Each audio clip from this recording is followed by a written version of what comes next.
Tok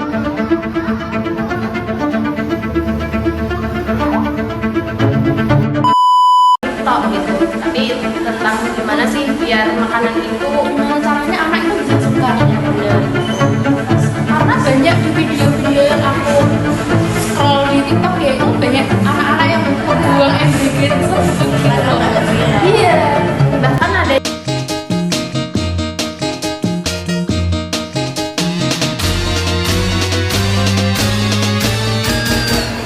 halo semuanya, kami dari mahasiswi gizi akan mengupas tentang berita-berita yang viral akhir-akhir ini.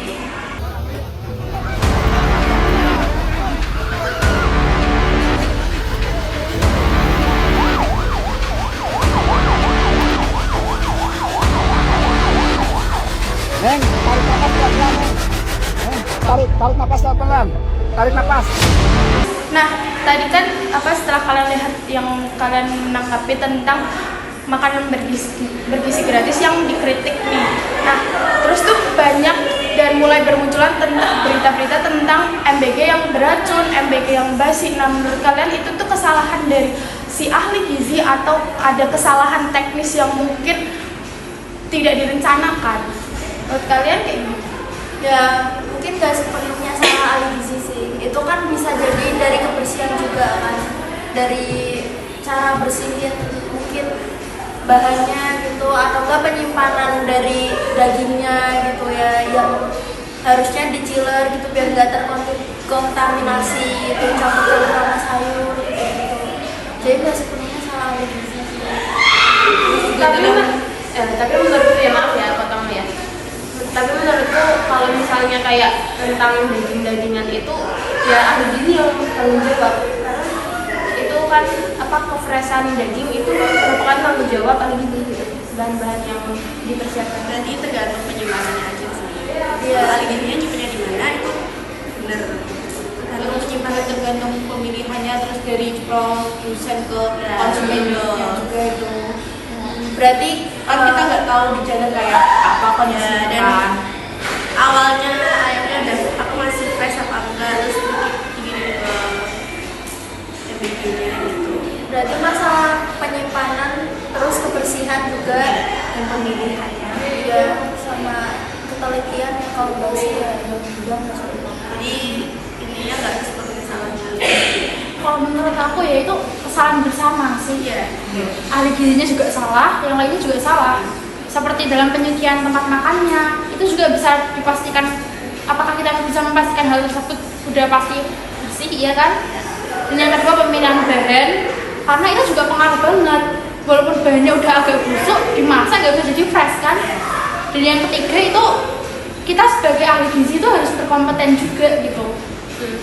Karena itu udah ada undang-undangnya, seperti itu.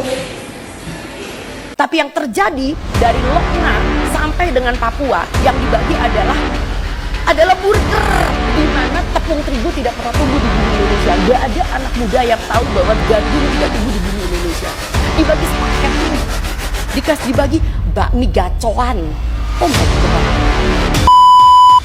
Kalian tuh bisa nggak memberikan solusi atau memberikan sebuah inovasi yang bisa membuat MBG ini berjalan dengan baik lagi, berjalan sesuai dengan targetnya?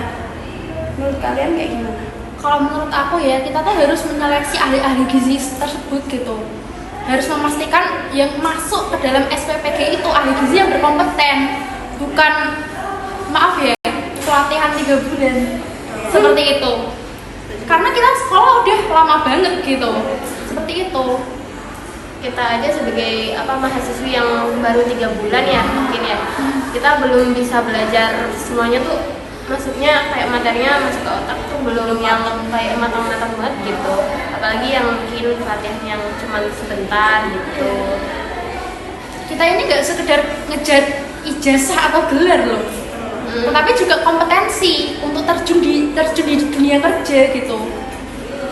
Untuk menunya sendiri ya mungkin yang penting tuh emang kalorinya gitu, kalorinya mencukupi gitu. Terus ya yang kedua itu harusnya disesuaikan dengan selera anak kecil gitu. Kita harus pintar-pintar ngolah bahan makanan gitu. Ahli gizi kan nggak cuman kayak ngitung kalori tok gitu, tapi tentang gimana sih biar makanan itu Gimana caranya anak itu bisa suka? iya bener gitu. Inovasi. Karena banyak di video-video yang aku scroll di TikTok ya itu banyak anak-anak yang ngebuang MBG tersebut gitu loh. Iya. Iya. Bahkan ada yang kayak diolah kembali kayak Iya. gitu kan. Iya. Bahkan ada sampai video yang itu ayam digepek. Ya itu. Tapi emang ahli gizi tuh ada yang kurang ngerti gitu ya. Iya. Soalnya mereka tuh kadang nggak pakai MSG karena mereka mikirnya udah pakai garam. Jadi itu yang bikin rasanya kadang hambar gitu kan. MSG itu boleh tapi dalam batas ambang yang Iya. wajar. Iya betul. Malah MSG tuh kayak kandungan ininya tuh lebih MSG itu natriumnya tuh iya, lebih diperlukan tubuh gitu loh. Iya. Asal tidak mendengar. Iya, asal jangan banyak-banyak. Gimana caranya biar anak itu terdoyan dan nggak kebuang gitu.